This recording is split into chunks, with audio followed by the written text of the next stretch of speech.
Be bold. Be brave. Be extraordinary. Be vulnerable. Be real. Be curious. Be true.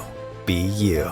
Welcome to Trusting Your Gut with world-class energy intuitive Katherine McIntosh, a show designed to awaken you to enjoy the process of evolving, have fun along the way, and learn to listen to those silent in-between moments. You are the expert of your own life, and nobody knows more about the next steps to take in your journey than you.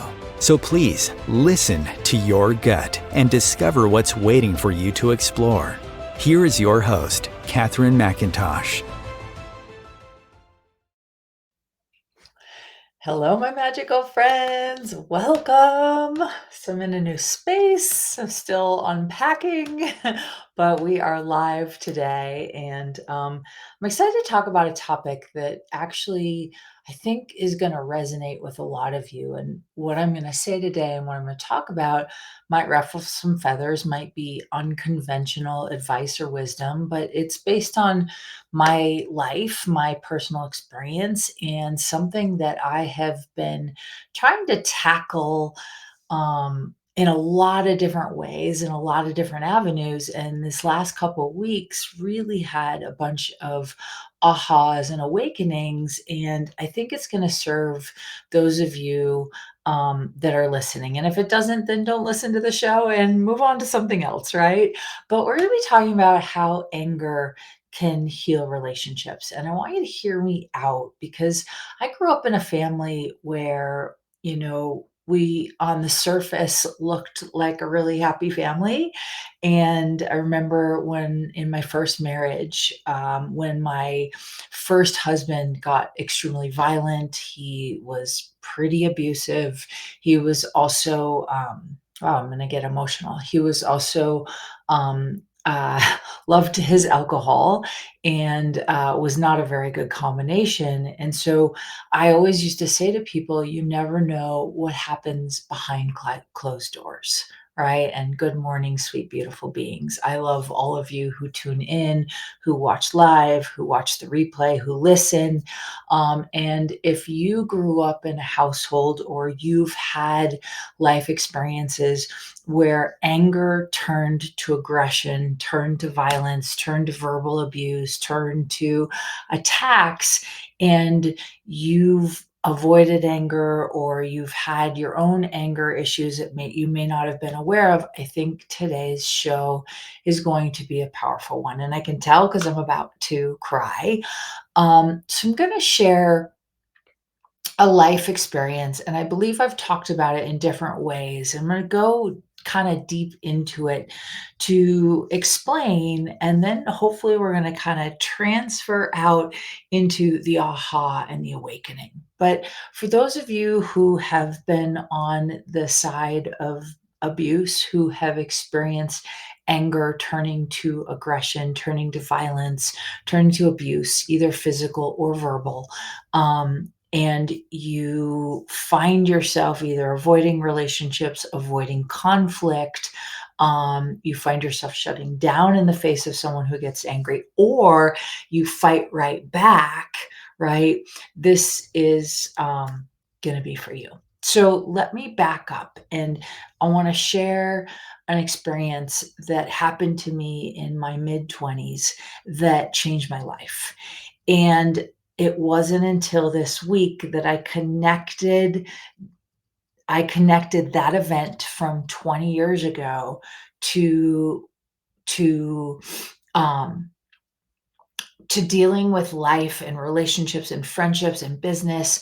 I know that me personally, when somebody gets angry at me, right, or is angry by something I've done, I shut down because I personally don't want to admit that I've hurt someone I care about. So whether it's my son, whether it's, my ex-husband, we're becoming really good friends, whether it's my current partner, I always shut down or I fight back, and I'm a terrible listener when it comes to my personal relationships. So I have been an incredible listener on a lot of levels when it comes to my clients, when it comes to business, when it comes to, certain areas, but when it comes to Upsetting somebody I care about, worst listener in the world. I literally almost can't hear. And so let me share this experience I had 20 years ago and connect it to life now and what that means moving forward and what that also might mean for you. So, 20 plus years ago, I was working with a shaman who has passed in the last several years. He passed right around this time, actually. And I worked with him for about 8 years, and I would travel the world and hold space with him, for him, worked with him very, like, wow. Some of the stuff that we did together, I was like blown away. And at the time when I first started working with him, I didn't realize how aware of energy I was, how psychic I was, how intuitive I was. But every day I'm reminded how aware I am. And this isn't just about, oh, let's talk about Catherine. This is a reminder that any of you out there listening, you are also uber aware, right? So yesterday, I dropped my phone in the snow and my phone went dead. Well, it's alive, but I can't access anything on my phone, including my work calendar, my client schedule, like all these things. And I'm like, oh God. But right before I dropped my phone, I was out on a walk and I was like, oh, I am thinking about somebody that I really care about. I should text them. And then I drop my phone. And luckily, I have a computer. Thank goodness for technology and iCloud. And I have most of my stuff saved except for my calendar. So I don't know what my schedule is for the next couple of weeks. Hopefully, that will be remedied by tomorrow. It's been interesting going, what, 48, I guess, 28 hours without a phone so far. It's been kinda nice, actually. It's been nice to unplug. Luckily, I've been able to receive messages, but I went onto my computer to see who texted me just a little bit ago, and the person I was thinking about did. And I was like, "Wow, so aware of this person." And of course, I heard from them, right? And I haven't connected with them in months.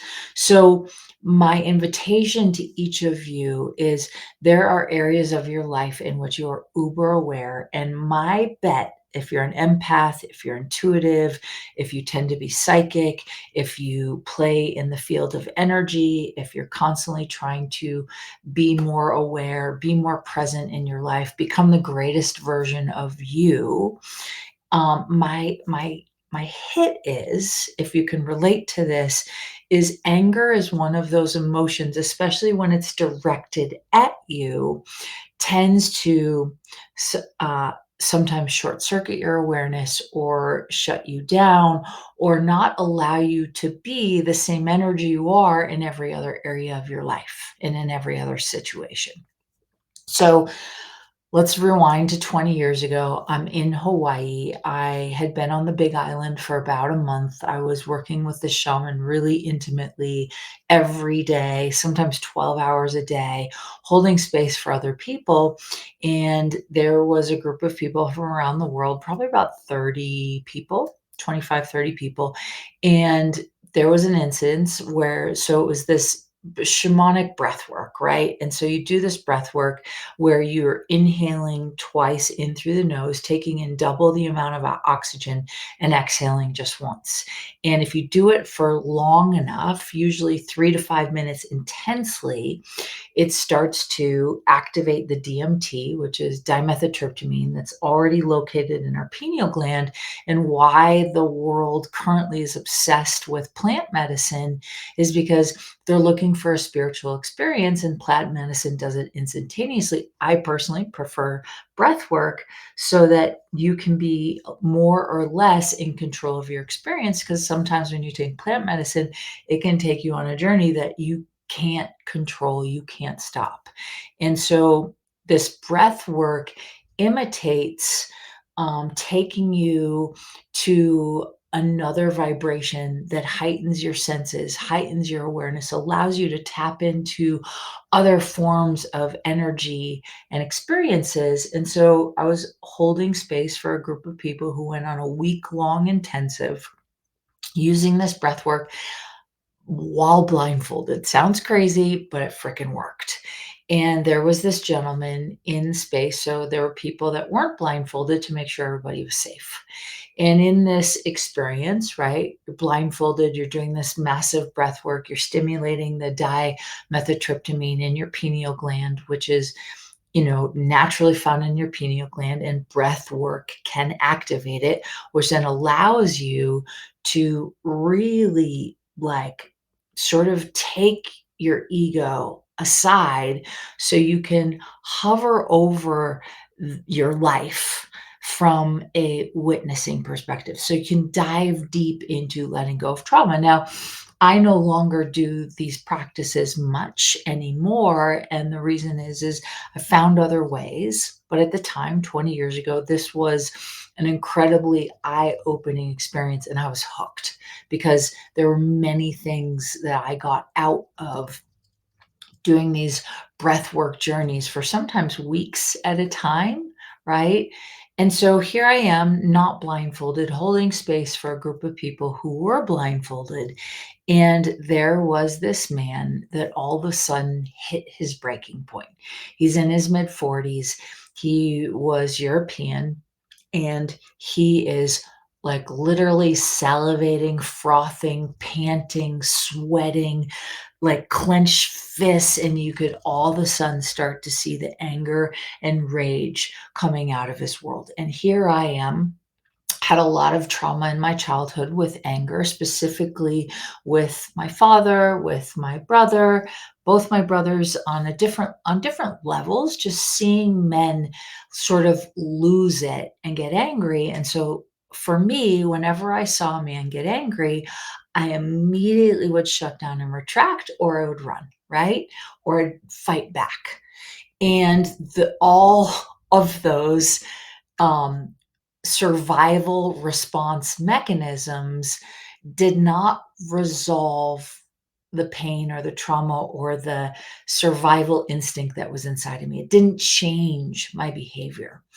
And so here's this man in Hawaii, beautiful location, and he starts scaring most of the participants. So imagine you're blindfolded going on a spiritual journey and you start to hear a mid 40s man like just raging, screams like guttural, deep raging, like "Rah!"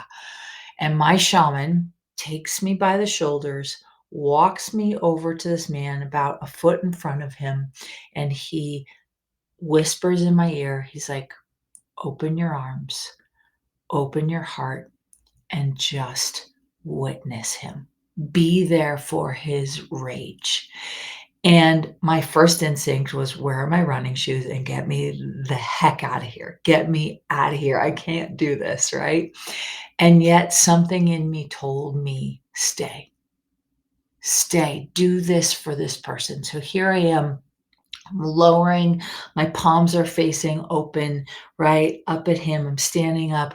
I'm just like soft gaze. I'm not laser focused. I'm like just holding this space for him. And he is just releasing and angry and frustrated and rageful and going through a divorce and losing his business and potentially losing his child, and all these emotions were coming out of him. And at first, it was terrifying, terrifying. And then I just kept sinking in, lowering my barriers, opening my heart, opening my palms, and without judging, without knowing what he was going through, right? I didn't find out what he was going through until afterwards. So here's this man, he knows there's somebody, he's blindfolded. He knows somebody is standing in front of him, but he has no idea who. And here I am, just standing, holding space for him. And it was probably a 5 minute, maybe it was a 10 minute, but it felt like probably 2 hours in my world, right? This rage, this frustration, this anger, this resentment, this shame, this fear. And all of a sudden, after he realized and he knew someone was witnessing him and he felt safe to express, right? And everybody else kind of calmed down the minute I got in front of him, right? All of a sudden, all that rage, all that anger, all those emotions, they were received without judgment. They were accepted without being made wrong. They weren't stuffed, they weren't shamed. It was just like a dissipation of probably decades of trauma and resentment and anger and fear and frustration and sadness. But men tend to express their emotions and their sadness and their fears with anger. Women, now this isn't across the board. This is the way it is. It's just what I've witnessed. Men tend to express their fears with anger, right? Or they're upset with anger. Women tend to express their upset with sadness and tears, right? Men don't like sadness and tears. Women don't like anger. And so then and you get in relationship and there's this constant conflict, right? Because neither party feels heard. And the majority of conflict in relationships is because the person expressing doesn't feel heard, doesn't feel met, doesn't feel witnessed without judgment, right? Men don't like tears because they don't like to think that they've upset the person they love. Women don't like anger because they don't like to think that they've upset the person they love. And this engages this crazy war, right? This war, this conflict constantly, right? And so a couple weeks ago, I've been for the last few months looking at, wow, what is this in me that shuts down when I think I've upset someone, when I think I've upset my ex husband, I think I've upset my son, when I think I've upset my current partner, right? And I shut down or I fight, I defend, I don't listen. And so I've been kind of like, what is this? And I went on a walk the other day and I said, hey, universe, hey, like, can you please help me? Because I want to change this thing in me. And all of a sudden, I'm out on a walk, I'm in nature, I'm clearing my head, I'm listening to an audio that's just like helping me release and relax. And I went, oh my God. And I flash back to this moment in my 20s where I got to witness this man break down, right? So after he was witnessed with his rage, he fell to his knees and he started sobbing, right? And he probably sobbed, and this is no joke, right? For at least a half an hour. When the blindfolds came off, when the ceremony was over, right? No plant medicine involved, just natural breath work. When the ceremony was over, he went over to the shaman. He said, who was standing in front of me? And he pointed over to me, right? And this man came over because he needed a female presence to hold space for him, to let him know that his anger was okay, that he needed a safe place to express it so that he could open up his world. Like, I almost start tearing up just thinking about it, right? And so he came over and we probably had a 3-hour experience together, exchange, where we walked in Hawaii along the ocean in the brush, right? We picked flowers and he told me his life story. He told me that that was the most healing experience he's ever had, that every woman he's ever dated has made him wrong for his frustration. He didn't know how to express his fears, right? And I flashed back to that. I went, oh my God, I have never been able to do that in my relationships. I didn't do it with my dad. I didn't do it with my brothers. I didn't do it with my mom, right? Men or women, right? But when somebody gets angry, I immediately shut down because in my world, anger leads to aggression, leads to violence, leads to abuse, leads to verbal, leads to property being damaged. I've had personal physical damage done to my body based on the rage or anger and unexpressed, right? Not expressed healthy. So this is not, I'm not talking that it's healthy to go to aggression. It's healthy to go to violence. No, no, no. But when someone is expressing anger, it is healthy to hold space so the anger can be released, just like women sometimes need to release sadness. So the sadness can be released. Really powerful. And so I want to encourage any of you listening right now, sort of take inventory in your own world and see where you shut down in the face of anger, if you do, and what topics in particular shut you down. So for me, anger in relationship, right? Some people, it's anger and money, right? Some people, it's anger and sex, right? So you just want to look at, like, get a little bit curious and dig a little bit deeper. If this topic resonates with you and you recognize that, oh my God, you shut down the face of anger and you shove your emotions down until they bubble up to the point where you explode.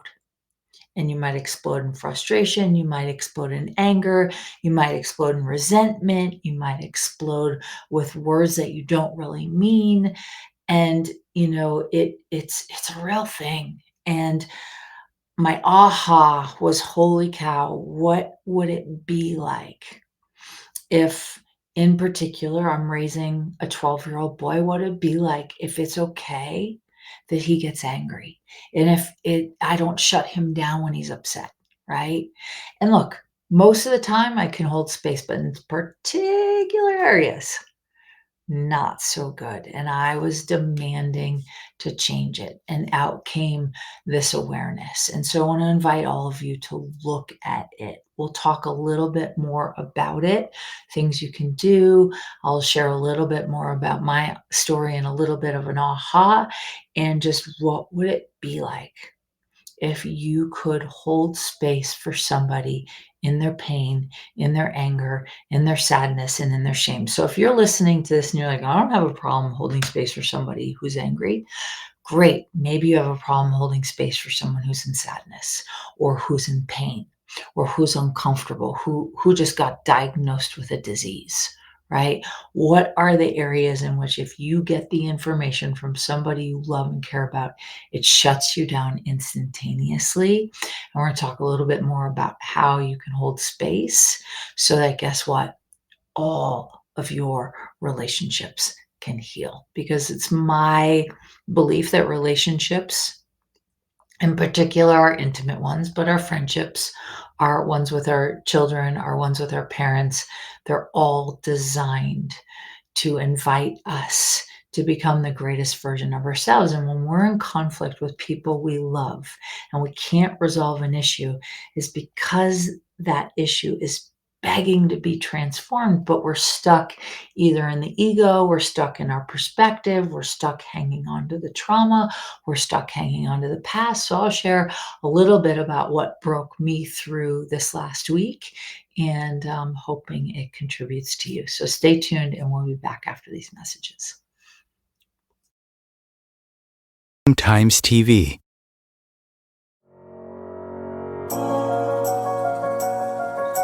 Do you trust you?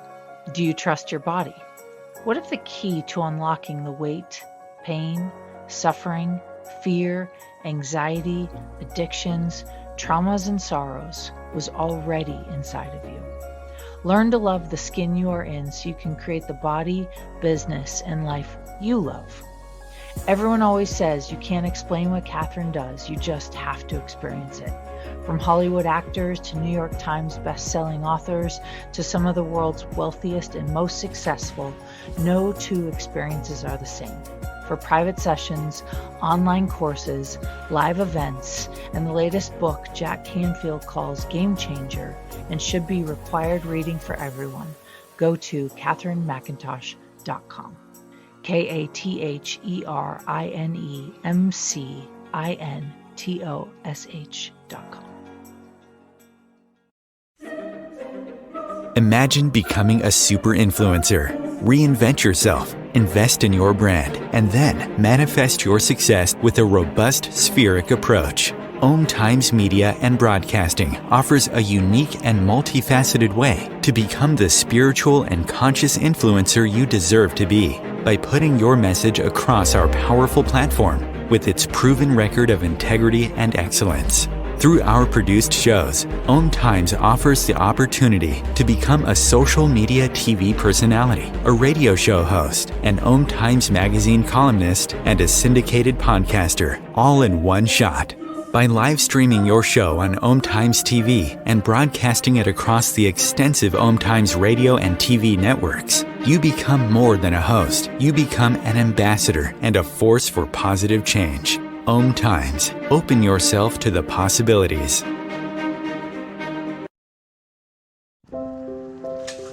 I want to eat apples and bananas. I need to eat apples and bananas. Why can't I eat apples and bananas? Support the Feeding America nationwide network of food banks to help provide meals to those in need. Join us at feedingamerica.org.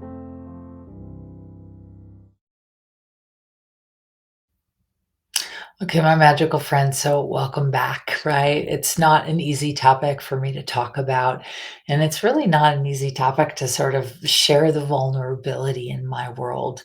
It's not fun to admit or to look at sometimes my past and realize how abused I was. And somehow I managed to make that seem normal. And, in my life, I have been great being on my own, being independent, and I've always struggled to some degree when it came to relationship. So it was like either my way or the highway, or let me do everything their way so I don't ruffle any feathers. And this last week, I was like, oh my gosh, I am not making a safe place for my son to express his anger or frustration, right? And I'm not making a safe place for my partner to express his anger or frustration. And so it created this sort of conflict that sort of created this like, hamster wheel of triggering each other. And this was true with my son. This was true with my ex-husband. This was true, basically, I have two ex-husbands. So my second ex-husband, which was my son's father. And it was true in my current relationship. And so I really wanted to change the story that I was creating inside myself. And I didn't want to admit it. I could feel this like shame. I could feel this hiding. I could feel my shutdown. I could feel all these things. And so I'm out on this walk and I was like, oh my gosh, I've never made it safe for the people I love to express their upset with me because I took it too personally. For me, it doesn't really matter the reason, but I'll share my story or just like what my reasoning. My reasoning was, oh my gosh, if someone is expressing their anger with me, if they're frustrated, that means I'm going to lose someone or something I love, or something bad physically or emotionally or energetically is going to happen to me. Right.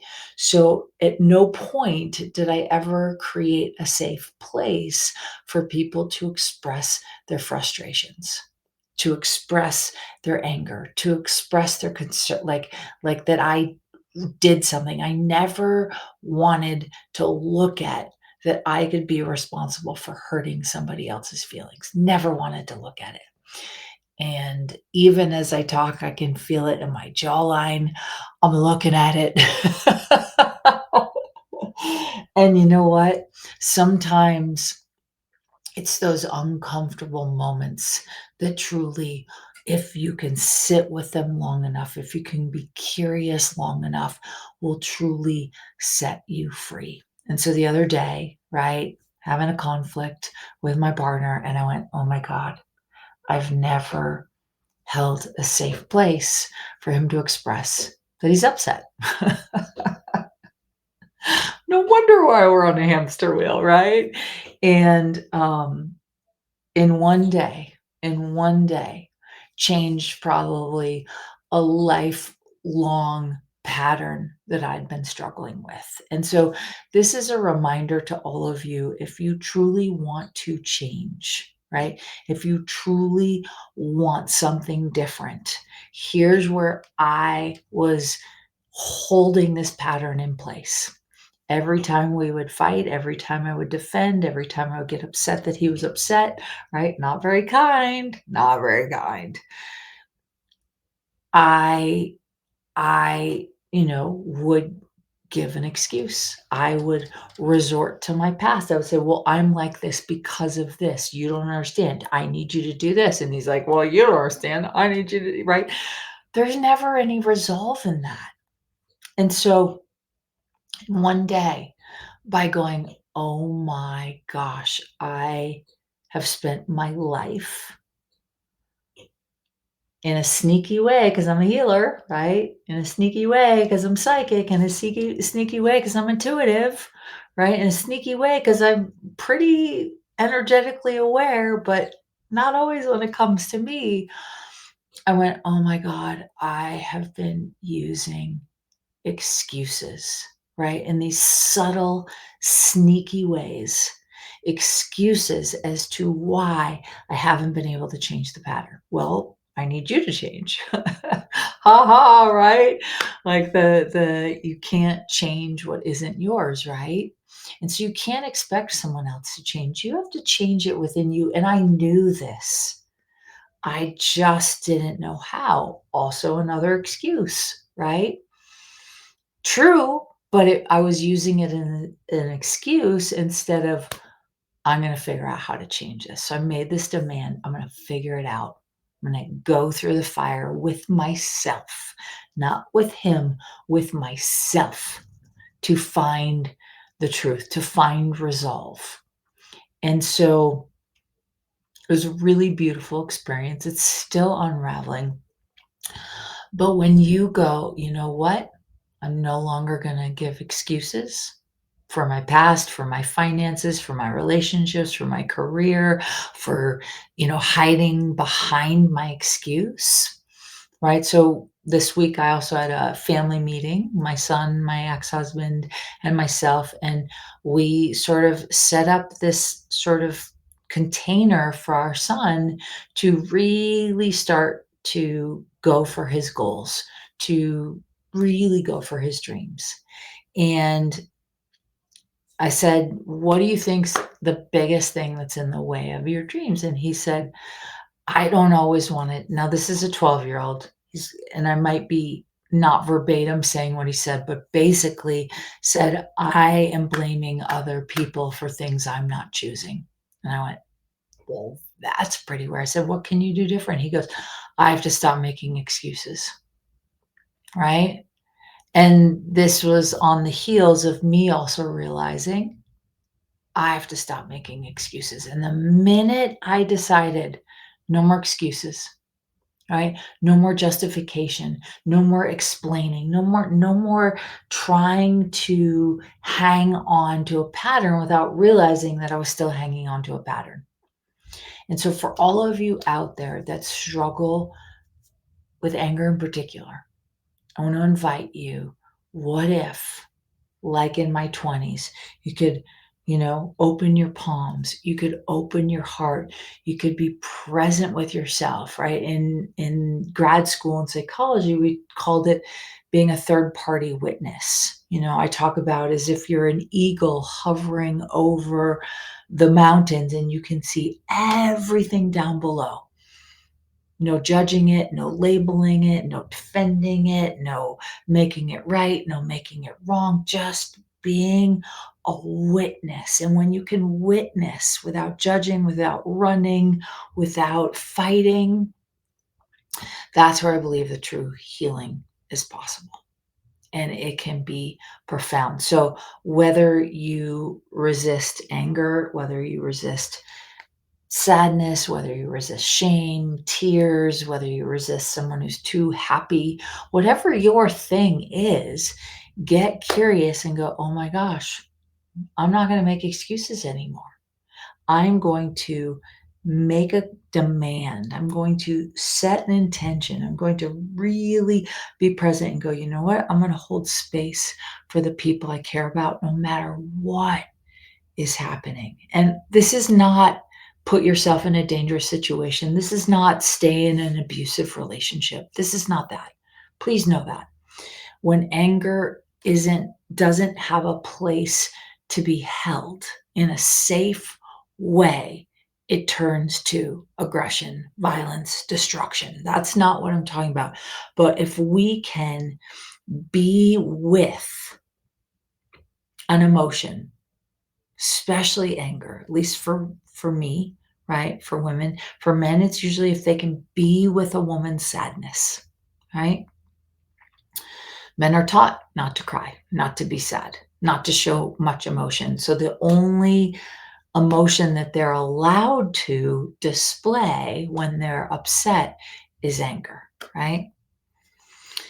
So my invitation is, what if you could hold space for the people you love? What if you could hold space for you in the places where you resist giving yourself permission to go to those places you don't want to go to? And so my invitation to all of you is, be curious, right? Open your heart, right? Open your palms. Be present with the emotions you run from, and hold space for the people you love so that they can express whatever emotion they need. And don't take it personally. Don't interject. Just receive so that they can heal. And when they heal, you get to reconnect. Really, really powerful. Really, really powerful.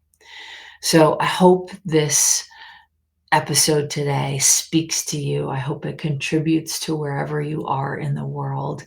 And I hope you just stay true to you, because relationships can be such a beautiful healing experience. And at some point, most relationships break down. I believe that has a lot to do with this dynamic I just talked about. So look at, if you're in a relationship, whether it's with an intimate other or your children or your family or your closest friends, look at where you run or resist. Look at where you judge. Look at where you label, and see if you can get curious, distill it down, and hold space for the people you love in their most challenging moments. And when we can find healthy ways to express every emotion, because there's unhealthy ways to express sadness, there's unhealthy ways to express anger, there's unhealthy ways to express shame, there's unhealthy ways to express remorse or guilt, whatever, all the emotions, right? There's unhealthy ways and there's healthy ways. And if we can create a safe place for the people we love, right, or the people we work with, or the people we're in relationship with, to express whatever's going on for them, and really, truly listen and not make it wrong and not run and not judge, I think we could change the world, right? And we could wake up to very different dynamic in all of our relationships. So I appreciate you all for tuning in. I am in a new place. We'll get my computer completely set up. We're navigating, and be well for now. Don't ever forget who you are, and trust the process of becoming. And wherever you are in the world, hold space for those that you love, and see if you can do it in a way that not just changes you, it changes them, and it changes the world. So I look forward to seeing you next time. Bye for now. Catherine is not a medical practitioner nor a licensed therapist. She has strong opinions and will express them, and truly believes that you are your best advocate for any and every area of your life. If you need medical advice, please consult your physician.